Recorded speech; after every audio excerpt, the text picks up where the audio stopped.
Hello and welcome. Welcome to the Earth, Sea, Love podcast. This podcast is for and about women of colour and our relationship with nature. Hosted by me, Cherie Mack. The Earth, Sea, Love podcast is committed to exploring the experiences of women of colour with Mother Nature. We want to provide spaces where the hidden voices in the environmental and conservation conversations can explore their relationship with the natural world. Inspired by our time spent outdoors, we amplify the voices of women of colour, our stories, our conversations, interviews, photography, writing, and artwork. We'll be exploring our legacies, histories, and memories which have had an influence and effect upon how we perceive ourselves within the natural world and within the environmental and climate justice movements.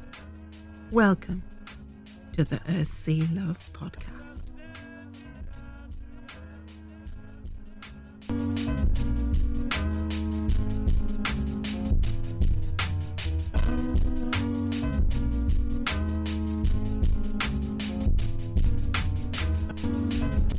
The Earth, Sea, Love podcast has been made possible by the funding from National Lottery Heritage Fund. Thank you. And good day or good morning or good evening to you all, and welcome to the Earth, Sea, Love podcast. I'll be honest with you, I'm tired. Yeah, and it's a good kind of tired, you know, that tired that you get when you know that you've been doing some good work, but it's tired nonetheless. And it's a rainy Friday morning here, another day of rain, and I was planning on getting into the sea, and I just didn't have the energy today to do that. And that sometimes happens to me. I mean, I've been in Monday and Wednesday this week, and Wednesday I knew I needed to get in, and I just went in Cosa and cap, you know, it's boots and gloves weather, but I knew it's a hell of a pain to get them dry afterwards. So I just went in flesh exposed, and of course it was painful to my toes and fingers, but I swam across the bay and then back again, and yeah, I was a different woman. So I know if I'd gotten in today, I would have been a different woman today, but I just didn't have the headspace. And you know, these things are just flagging up to me that I need to take a little bit better care of myself. And I have got a date earmarked in the calendar for just like stopping for Christmas, and it's nearly there. We're nearly there. Yeah, it's a time to just turn off all distractions, devices, and just settle in to the holiday season with family. Well, I say family, it's just me and the kids. Not going anywhere else or hooking up with anyone else. It's just in our own little bubble. And then also just continuing that restful feel into January. January is one of those bleh months. So I'm claiming it back as a month. And hopefully continue that rest and relaxation into January. But before we get there, this is our final episode of the Earth, Sea, Love for the first season, the 2020 season, and what a season of episodes we have brought you. And as you can see, no, you can't see, but you can hear, the smile is back in my voice because it has been such a nurturing and rewarding experience recording these episodes, connecting with different women around the world who have this connection with nature.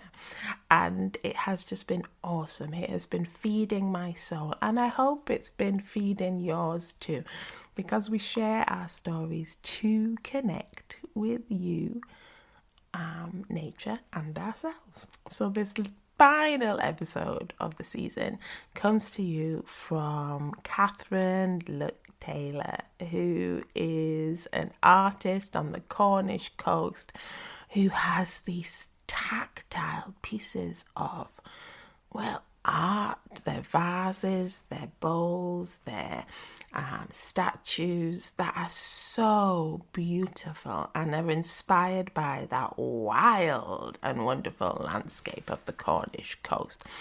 And we just riff off on one about creativity, about moving around the UK, about continuing to have that connection with the outside world, and also searching for home. Searching for home comes up because we have the connection through Ghana, through West Africa, and how Catherine journeyed there to find her father. And I'm not going to spoil the story because she shares the story, and it's such a wonderful story. But it so has echoes within a lot of Black women's stories and ancestry. Searching for home and searching for the self, really, and finding the self where we've been all this time.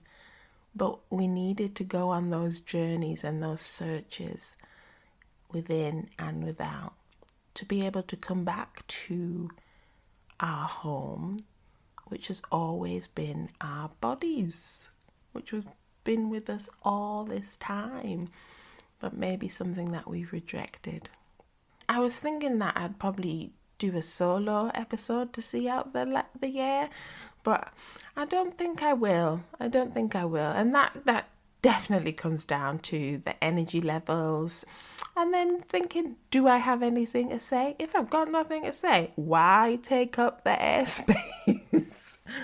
But yeah, this is definitely a time to go within, regroup, and, just hug those people who are close to you, those that you can hug. Because, this definitely has been a year with no hugs. But I am grateful for the virtual hugs that I have been getting on a weekly basis from the many people that I have connected with around the world this year, and I am so grateful for those connections and communications and collaborations. And that could be another thing. My heart is full. So thank you for being here and making the Earth, Sea, Love podcast a success. I'm taking that word and I'm running with it. It has been a success. And now let's reflect and explore what has gone well, what hasn't gone so well, and what we can do to continue bringing you quality episodes, experiences, stories, and connections. All right, so this is me, Cherie Mack, your host of the Earth, Sea, Love podcast, wishing you all the best for the coming season and the new year, 2021. Sending love, take care, and thanks for listening once again. Bye for now.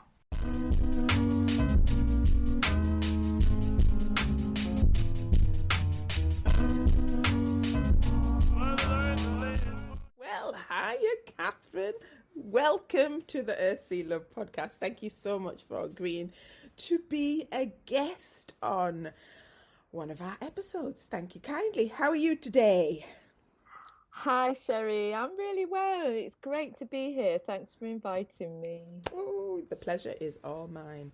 So usually what I ask, the first question is, to get us situated, where are you now? Where are you living? What can you see out your window? What's the season? Tell us, where are you from? Okay, well, I'm in West Cornwall, UK. So it's the furthest west you can go in a little town called St. Just. So it's like the furthest town west in England. I'm not far from Land's End. So these are kind of places that you've probably heard of. Penzance is about 7 miles from where I am. And at the moment, it's autumn. The leaves have started to turn. The sky is actually really clear blue at the moment. And out of my window, I can see I've got a very small front garden, and there's like a few bushes which are very green, evergreen. And then there's a lovely blue sky beyond that. So it's actually a lovely day today. A bit cold, but I quite like that. Yeah, I hear you. Because, this is November, but we've had unseasonally, Lily, warm weather. It's been almost balmy, and then you mentioning those blue skies, it's welcome, but it's also worrying for me. I don't know about you, but I just see it as another signal of losing those distinct demarcation of the seasons, and how the weather and the climate is heating up, and worryingly so.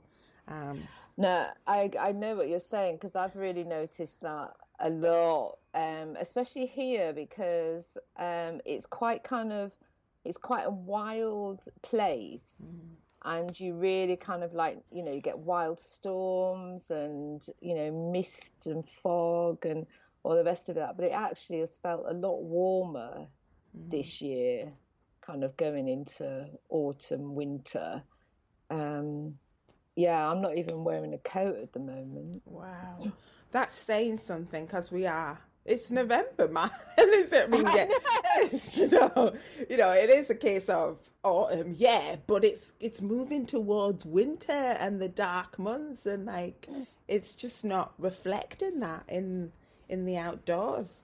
But so talking about the outdoors, you've mentioned Cornwall, the West Coast, and Penzance, and I'm sure these are areas that are well known for like Treasure Island or shipwrecks, that sort of thing, Jamaica Inn and that sort of thing.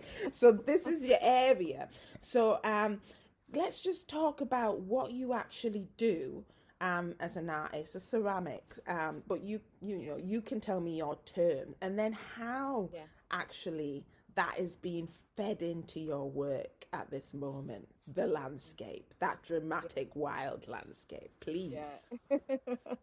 Well, I make hand-built ceramics, so I don't throw on the wheel. I use hand-building techniques that are very ancient. I work with coils and I build up slowly, so it's quite a meditative process in the actual making. And then the technique I use for glazing is called Raku, which is it's actually an ancient Japanese technique that's been adapted for the West. And it basically means enjoyment. And it's a process of you fire the piece quite quickly, and then you take it out of the kiln when it's red hot, and the glaze crackles, and you plunge it into sawdust, and you get these beautiful smoked, crackled effects. And I use quite vibrant colours, and that is something that is reflected in the landscape around me. I actually moved to Cornwall about 10, 11 years ago, and my work totally changed. I started creating much more flowing, organic forms. I make these pieces that are I call fluted landscape pots, and they're kind of round, and they come up and they curve over, and it was partly inspired by, I was sat on the beach and I was looking at the rolling waves and that kind of curve of the waves. And also you get a lot of like windswept trees, kind of, because it's quite a wild landscape. There aren't loads of trees because they can't really survive, but you find it, you see like a beautiful hedgerow with like a lone tree that is just kind of swept over with the wind, and I just love that.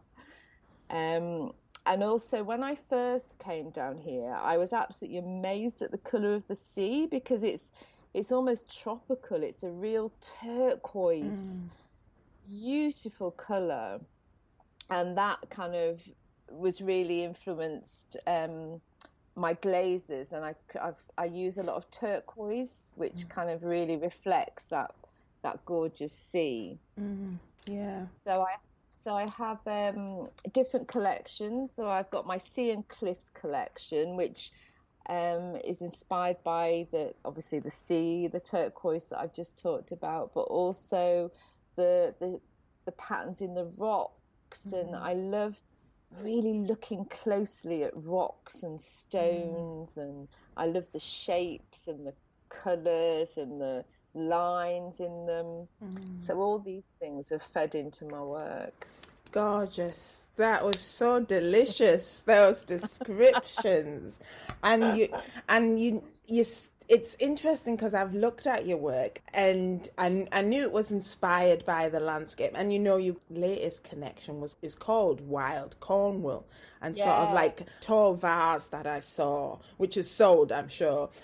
The shape, what you just said at the top, that curve. Yes, I can see that the curve of the waves are there. And then, as you say, a lot of your work does have that blue, vibrant turquoise colour. And it's so delicious. And like, I'm just looking at the images, but because of that Raku, and I love that it means enjoyment.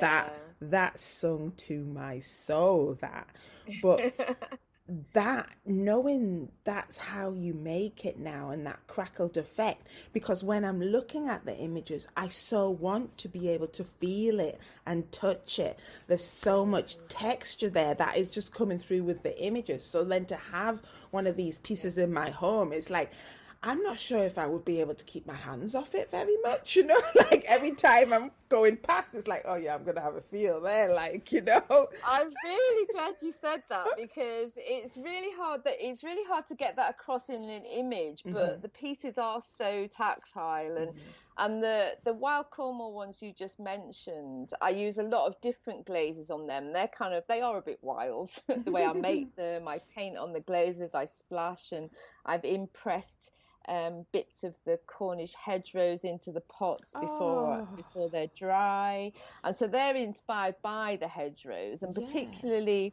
round about May time is like the best time to see the hedgerows.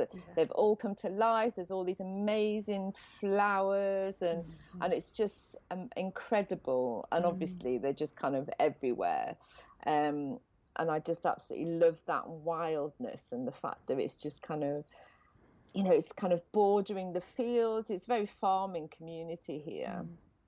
So it's kind of like bordering the fields, but you've still got that wildness, even though it is a managed landscape. You've still got these beautiful wild hedgerows, which I absolutely adore. Yeah.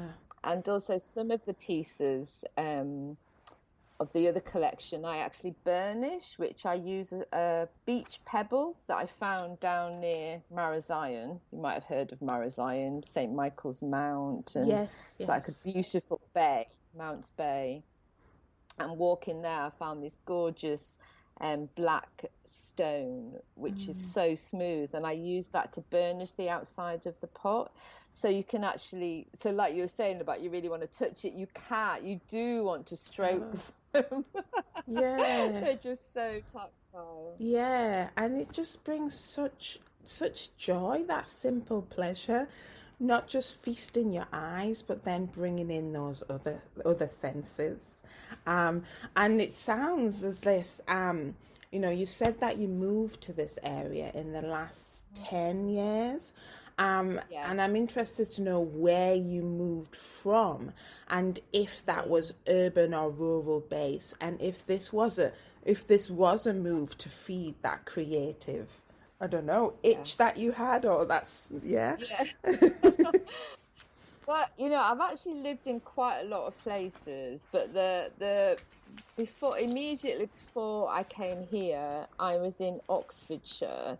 So it was quite rural because I'm always very much drawn to sort of being close to nature. I was living in a little village called Sparsholt. I had been in Oxford city, town, city, Hmm. for a while, and then I moved to Sparsholt when my son was quite young. And that was really beautiful because it was in the Vale of the White Horse. There's Oh, a yeah, chalk horse on the hill of yeah, Uffington. And so I loved that, but I felt like too far away from the sea. So even in Oxford, it's beautiful. There's like loads of rivers and it's gorgeous. But I really needed to be close to the sea. And previous to that, I've been in Brighton for about 12 years. And so that is very close to the sea. yeah. And I loved it. But just wasn't wild enough for me, Sherry. I love. I love the Downs, the South Downs, and I love Oxfordshire, and it's very beautiful. But I just really craved that real wild nature Yeah. that you find in Cornwall. There's just something so elemental about it. Is this, I mean, sorry to butt in, but it, you're saying you crave this wildness, and is Yeah, this wildness out there totally dramatic in Cornwall? It is. You've got the yeah, cliffs, and you've yeah, got the surf, and you've got the storms and the roar, but yeah, is yeah. this feeding something, or feeding that wildness within you? You know what? I think it is because, you know, I I love the changeable weather. I don't mind that one minute it's raining, one minute it's sunny, and the next minute it's hailstoning. Hmm. I just love it. Hmm. And the winds, I mean, they can send you a bit crazy in the winter because you've got these wild winds coming off the sea. But I just find it exhilarating. And I love walking. I walk a lot. I like to go. I mean, I'm not far from the sea. I mean, it's about a mile Hmm. away, so I can kind of like walk to it. But you've got the cliff paths, and that there's a real, I don't know, everywhere you see, there's just something amazing, and it's always changing. And you've got nature and the birds and the sea and the seals, and you spot the occasional dolphin if you're lucky. And I just love feeling that close to nature. Yeah. Yeah, so sorry, I got in, but you were saying Oxford. But then I'm sure, Yeah, haven't you lived further north yet, or still? yeah. Yeah. Like I say, I've moved around a lot. I actually was born in Liverpool, so it's very much a city. Hmm. So I think that used to go on day trips a lot. So we always used to go like on the ferry across the Mersey over to Crosby and New Brighton. So we always had that connection with the sea. And obviously it's being a port, we'd go on the ferry. And so there was always that. But I always kind of craved being closer to nature. And when I was about 10, we actually moved to North Wales. So I was in Llangollen, which is like right on the River Dee, and Yeah. again, that's kind of real nature and walking in the countryside, and I loved that.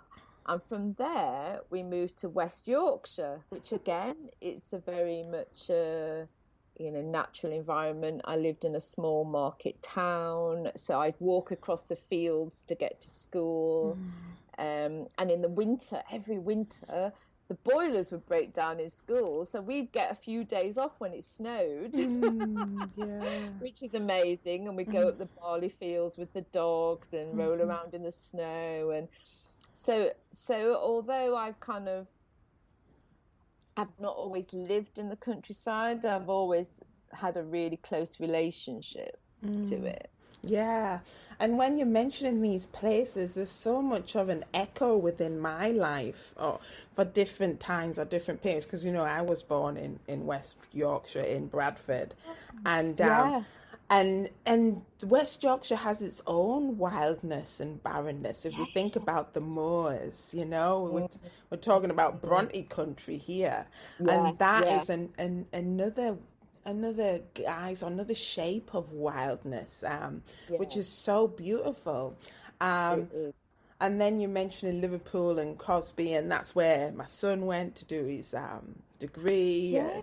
Yeah, so he's been mentioning those places. So it seems to me as if, you might at points had been urban based, but you did have that close relationship with the landscape in your everyday. Or it might have been the case you might have to go out to find it from your urban centre, but it was a consistent and regular meeting of you and the landscape and you and the sea, to develop that relationship. So then when you became the adult and the artist, that you craved it and almost honor it constantly within your work. And that is so beautiful. It's so juicy, man. Juicy. and I love that. Well, I've always been fascinated by the spirit of nature. And one of the projects I did, it was quite a few years ago, back in 1999, actually, I had funding from the Winston Churchill Memorial Trust, and I did a travelling fellowship. And I went to West Africa and Brazil, and I was researching traditional religion and art and nature spirits and the Orisha, who are kind of like West African nature spirits. So I think there's always been that kind of like spiritual element that kind of comes into that connection with nature as well, which I find incredible. Yeah, and that's another wealthy, rich area that I'd like to move into, because you said you were born in Liverpool, but you do have links with West Africa, Ghana in particular. Is it? Because, my great-grandfather came from Ghana, or at that time it was the Gold Coast. And it's interesting that you've mentioned it, because that's what I was going to ask you about, your travels to West Africa. Why go there? And then you mentioned how it might have fed into your work through the nature spirits of the Orisha, who I am familiar with. But then also I'm interested in also the landscape and how that might have fed into your work. So first of all, tell us, why go to West Africa? Why go to Ghana? Well, I grew up, my father actually wasn't around when I was growing up. My mother was white English, and my father is from Ghana, as you say, in West Africa. And they met and were together and had me, but they separated when I was quite young. So he wasn't really around. He would like come and go. So I was basically the only black person in my family. My mother and my two brothers were white. The rest of my family that I knew were white. So I was very much like the only black person in my community, in my school, so I've always felt like the other, or, I had problems with racism when I was growing up, and I always had a yearning to find my father and connect with that African side of myself. And obviously, because I'm a creative person, I do that through my art. So as I was growing up, I started researching, and I got really into the Adinkra symbols, which are from Ghana, which I'm actually bringing back into my work at the moment. So it's like quite interesting that is kind of evolving. And they're kind of symbols that were originally used on funeral cloths, but are now used everywhere in Ghana. But they're not so well known outside of Ghana, so it's really exciting to use them and the symbolism and everything. So when I got the funding from the Winston Churchill Memorial Trust, which is an amazing opportunity. So I immediately knew I wanted to go to West Africa and look for my dad. And my mum had always been up for me finding him. But I'd never been able to. I'd tried lots of different things. I knew he'd gone off to study law. So I tried to find him through that in London. But, I didn't get anywhere. And then, as I was getting ready to go on my trip, I mean, this was a long time ago then. We didn't have all this digital stuff we have now. So I was up in London. I was in the Tottenham Court Road. I was looking for a mini disc player, showing my age, if anyone remember those. Yes. So I could take it with me to record things. And I was just in a shop and I met this guy and he said he was from Ghana. And at that point, Sherry, if I met anyone from Ghana, I would tell them my story just in case they might know my dad. Yeah. Totally understand that. So I was telling this chap who I met about my trip and about looking for my dad. And he was like, oh, my dad will be able to help you. He was actually, his father was in Ghana. And so I said, oh, fantastic. We got in touch, we emailed, I sent him all my details. And then I kind of went on my trip, didn't know if anything would come of it. And then as I was getting to Ghana, I had a message from Napoleon Bully, who's the man who was helping me.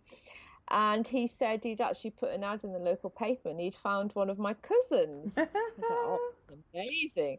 So I got to Ghana and I actually found out that my dad was alive and well and he was living in London. So I actually spoke to him on the phone from Ghana and rang him in London. Oh, wow. And so it's like I had to go all that way to find him. And then I came back and I met him and, met the rest of my family. I've got like half brothers and sisters and, nieces and nephews and all the rest of it. And they were so welcoming. And that was one of the things that I found amazing about Ghana. It was like going there. Obviously, I've been born and brought up in Britain, so I'm British through and through, but I had this kind of African part of me that I needed to find, and I was really welcomed with open arms, and people were like, oh, welcome home, and really amazing experience. But what the most surprising thing that happened to me was going there made me really appreciate how English I was. Yeah.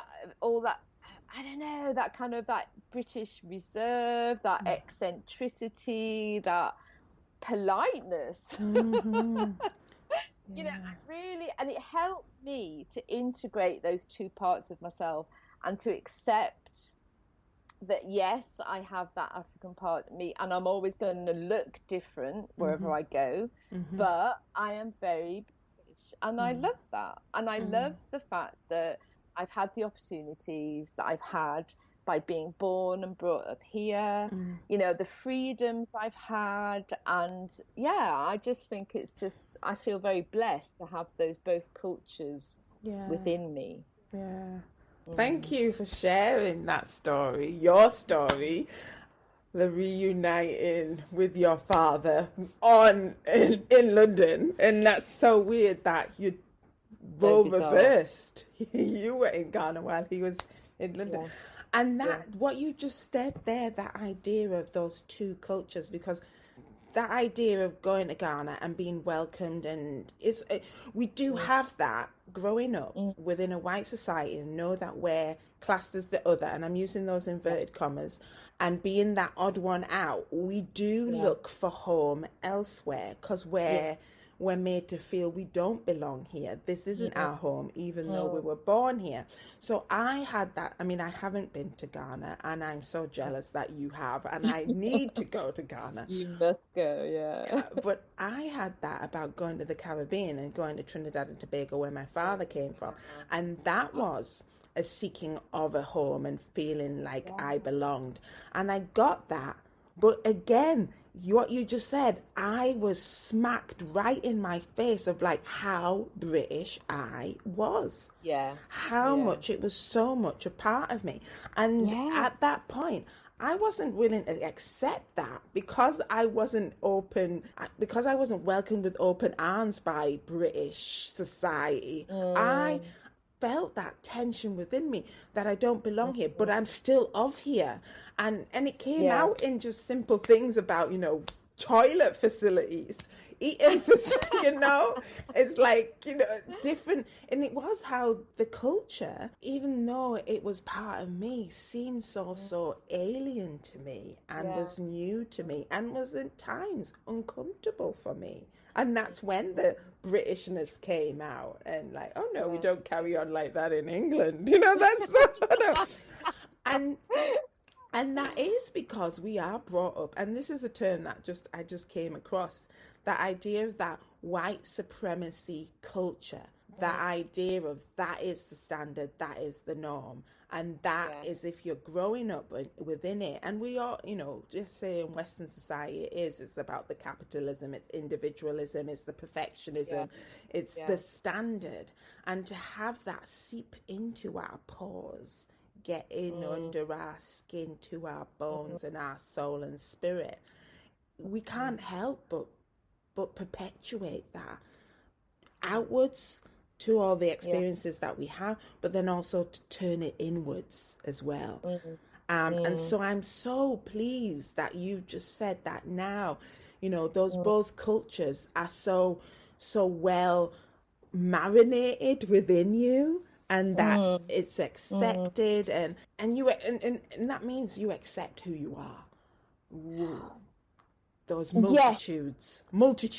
Yeah, I would say that, Sherry, but I'm also got to say that it's not been an easy journey. And it took me a long time to come to that point. You know, I'm in my early 50s now, and I would say it's only quite recently that I've really come to accept that. And you know, I've had that points, there's times when, you know, obviously when I kind of like met my family and I went to Ghana, and there was that point, but it's still quite a long journey. And I think that, you know, when I look back at how far I've come and the work I've done on myself, it's been very difficult because obviously I did internalize those standards of beauty and what I should be in the world. And, you know, as a young girl with no kind of like guidance from that black part of my family, the African part of my family, yeah, it was very difficult. And I did have to fight and I did have to stand up for myself, but also being quite a sensitive, creative person, I did withdraw. I withdrew a lot. And I think it stopped me from really putting myself out there when I was younger and having the confidence, because you don't know what you're going to get back. Yeah. You know, even to like walking down the street, is someone going to shout abuse at me? Because that was my experience when I was growing up. And it's not so much now, it's not so overt, but, you know, I still am very aware of the young people I know who are still experiencing racism, and, you know, that really hurts me. So, yeah.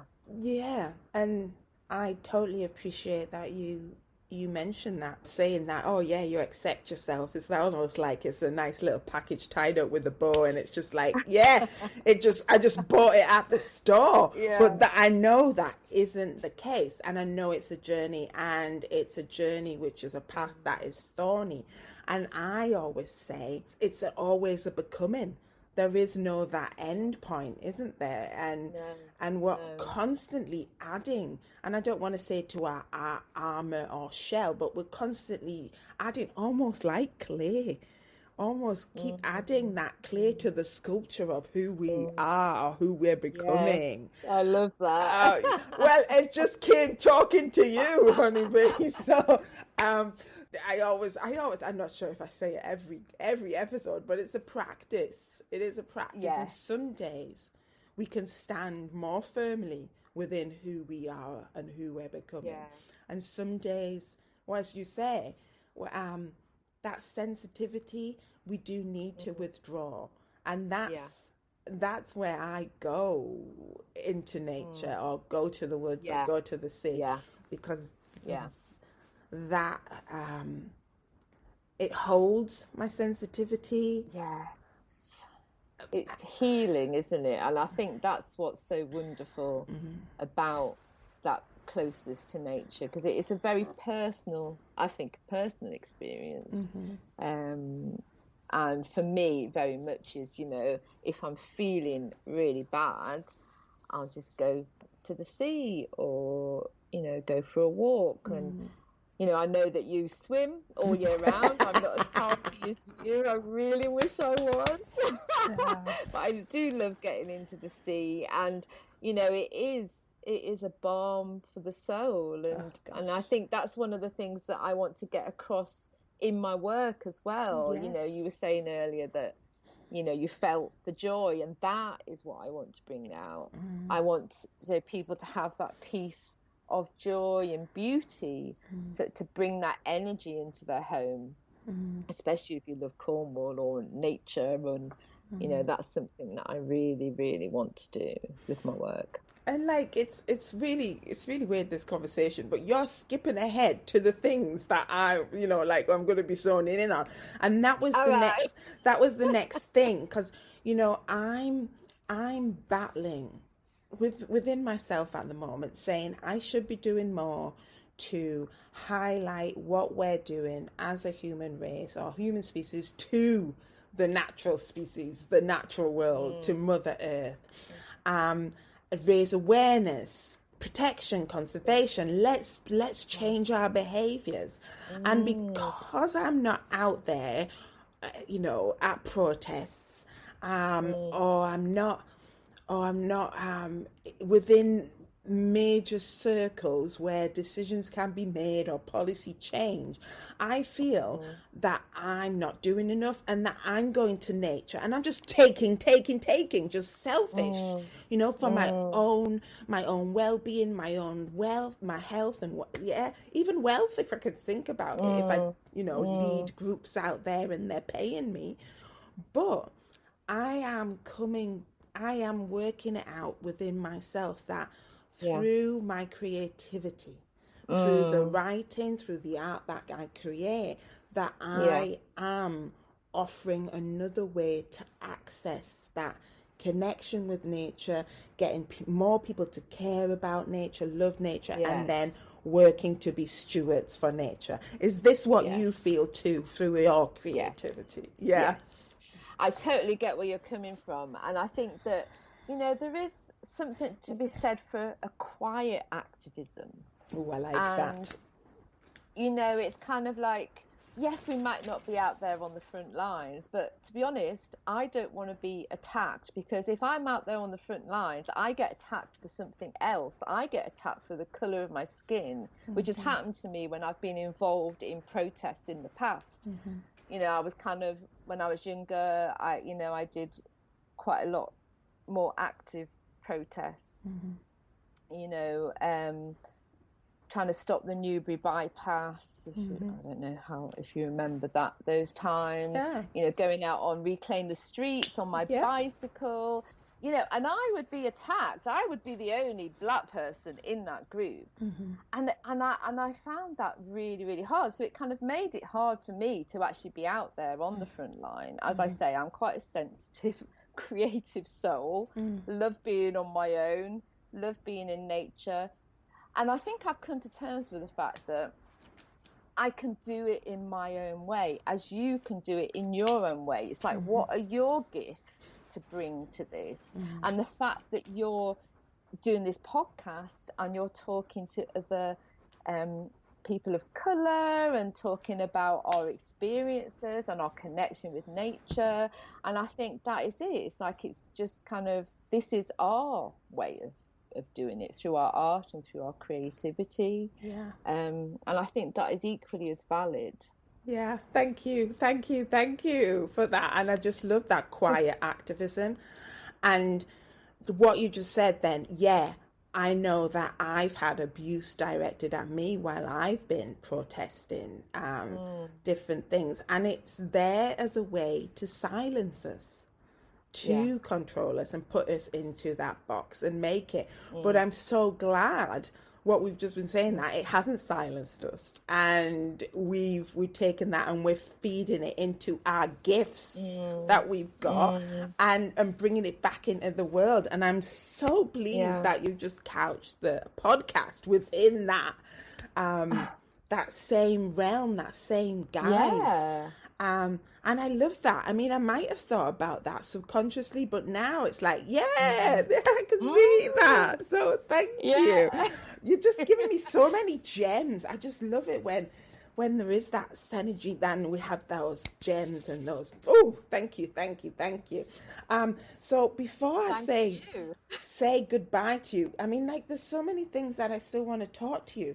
But maybe I'm going to have to ask you back on for another one. But you're just saying, because you mentioned the Adinkra symbols that are now coming into your work. And that was a neon flashing light for me, because I've actually got Adinkra tattoo. It's my right writing arm. Yeah. Fantastic. I've got the fern. And I don't, it's on, Aya. It's exactly Aya, and it's like a rib cage in a sense, but it means, endurance, resourcefulness, and resilience.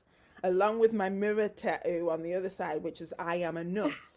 They're there as reminders, as we navigate through this world in society, totally marked at all times as Black women.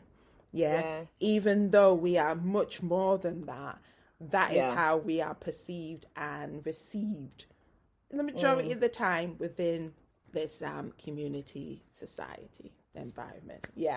So just thinking, and this is going to be the final question, honestly, but just thinking about where we've just gone. Today's the day. We've just gone back into a national lockdown here in England. Oh, yes. And after such difficult, uncertain, weird and warped 2020. And I'm making plans now, find a way to keep doing what I'm doing safely. I was just looking at a local garden, which is an enclosed garden, they're growing stuff, where we as a group of women could go, because we haven't been able to do that because of lockdown or gathering, but then also because when we're together, we do, and I don't want to say mark on the landscape, but we are more visible together. And there's been, social distancing, fear and that sort of thing, but also that idea of bringing or attracting even more unwanted attention. And so we haven't been meeting. So we were just starting to talk to this enclosed garden, but I don't think that's going to happen now, because we can't gather with more than one person from another household outside. I know that rule, even though they're all wishy-washy. So I'm working now to putting plans in place that do not get disrupted by lockdown, restrictions, social distancing. And that might mean it's virtual, but it's actually to make sure that we can continue doing the good work that we are doing, especially as it relates to Black women and their mental health and nature connection, etc., etc. So this is my plans. I'm declaring it for moving forward. So what are your plans moving forward? You mentioned these Adinkra symbols. How are you envisioning? And you might not even have any plans. You might be using the dark period coming up to go into hibernation and to start planning or seeding ideas.